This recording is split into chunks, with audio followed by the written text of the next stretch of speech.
Salut tout le monde, ce point culture a pour but de faire découvrir la société Sega et sa mascotte très connue, j'ai nommé Sonic. La Sega Corporation fut créée en 1954 au Japon par David Rosen, comble de la bizarrerie, un américain. La société devient alors américano-japonaise et crée à la base des jeux vidéo, des bornes d'arcade et par la suite des consoles de jeux vidéo, qu'elle dut ensuite arrêter. Sega est aujourd'hui dirigé par Isao Oguchi, et oui, c'est passé aux mains japonaises, on se demande pas comment. Sega fut donc également un fabricant de consoles de jeux vidéo. Mais, suite aux difficultés financières dues aux échecs commerciaux de la Saturn et de la Dreamcast, sortis en 95 et 98, cette société dut arrêter la production de consoles de jeux vidéo, mais se consacra tout de même aux bornes et aux systèmes d'arcade ainsi qu'aux jeux vidéo, qu'elle d'ailleurs commença à vendre à ses anciens rivaux, c'est-à-dire Nintendo et Sony. Et la devise de Sega est Sega, c'est plus fort que toi. Sega. En 1966, Periscope, le premier jeu de Sega, est créé. C'est donc un jeu vidéo d'arcade en noir et blanc où il faut tirer des torpilles sur 2 bateaux. Ouais, c'est peut-être un petit peu basique, mais ce jeu fut quand même un très grand succès au Japon. En 1982, Sega atteint un chiffre d'affaires très élevé sur les ventes internationales, 214 millions de dollars par an, c'est-à-dire à peu près 207 millions en euros. Cette même année, Sega lance sa première console de salon, qui ne sortira qu'au Japon, nommée la SG-1000. Elle sera un succès dans tout le Japon. En 1986, la Sega Master System est lancée. Cette console a d'importance qu'elle est sortie en Europe et que c'est la première à l'être. Suite à ceci, la Mega Drive sortira en 1990.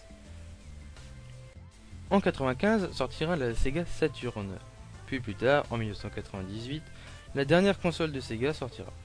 Elle s'intitulera Dreamcast et ne durera que 3 ans. C'est une console qui aura eu 128 bits, c'est-à-dire l'équivalent de la PlayStation 2.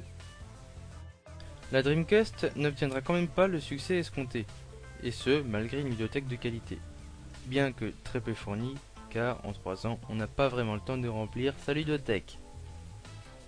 Après l'arrêt de la Dreamcast en 2001, Sega annonce qu'il ne se consacrera plus qu'à la création de jeux vidéo. Cependant, Sega reste encore très présent dans la création de jeux d'arcade et reste l'un des principaux fabricants de ce genre. Début 2007, Sega prépare un jeu historique en s'associant avec son ancien concurrent, c'est-à-dire Nintendo. Les mascottes des deux entreprises, Mario et Sonic, seront présents dans une adaptation des Jeux Olympiques de 2008 de Pékin nommée Mario et Sonic aux Jeux Olympiques. Quelques années plus tard, sortiront Mario et Sonic aux Jeux Olympiques d'hiver, dont je vous propose de regarder la vidéo maintenant.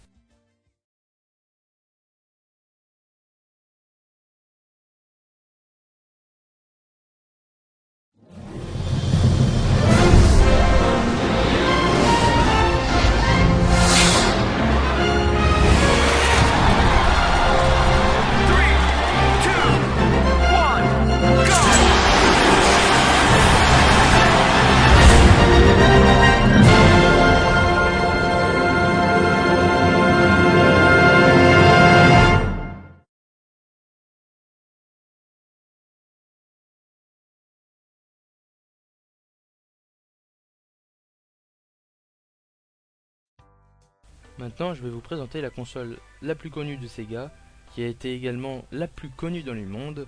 Je veux évidemment parler de la Mega Drive. La Mega Drive est sortie en 1988 au Japon, puis, plus tard, en 1990 en Europe et principalement en France. La console Mega Drive fut également appelée Genesis aux États-Unis. C'est une console 16 bits qui, à l'origine, fut créée pour concurrencer la TurboGrafx 16, une console quand même, il faut bien l'avouer, très peu connue. Mais c'est finalement la nouvelle console lancée par Nintendo en 1990, c'est-à-dire en même temps que la Mega Drive en Europe, qui se révéla donc sa plus grande concurrente.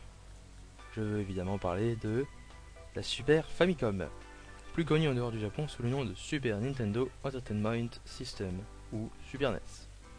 En 1992, Sega a vécu un moment historique en dépassant Nintendo pour la première fois avec 55% des parts des marchés en Amérique du Nord et réussit même à atteindre 65% de ces dites parts en 1993. Qui plus est, le succès de la Genesis ou Mega Drive ne se limita pas qu'au marché américain puisqu'il récolta aussi beaucoup de succès au Brésil, en Europe et en Australie. En 1993, la Mega Drive fut redessinée et relancée sous le nom de Mega Drive 2, Genesis 2 pour les Américains, et malgré les efforts de Sega, en 1994, Nintendo regagna une bonne partie de ses parts. Finalement, en 1996, Sega arrêta la production de Mega Drive et se concentra sur d'autres projets, dont l'élaboration de la Dreamcast qui sortira en 1998. Mais il ne faut pas croire que Sega se contentait de consoles de salon, car ils sortirent également deux concurrentes de la Game Boy. Elles n'eurent pas beaucoup de succès, bien que plus puissantes que la Game Boy. La première, et nous ne parlerons que de celle-ci car ce fut la plus connue, s'est appelée Game Gear et sortie en 1990. Elle coûtait plus cher, demandait plus de piles, à savoir 6 contre 4 pour la Game Boy, puis 2 pour la Game Boy Color.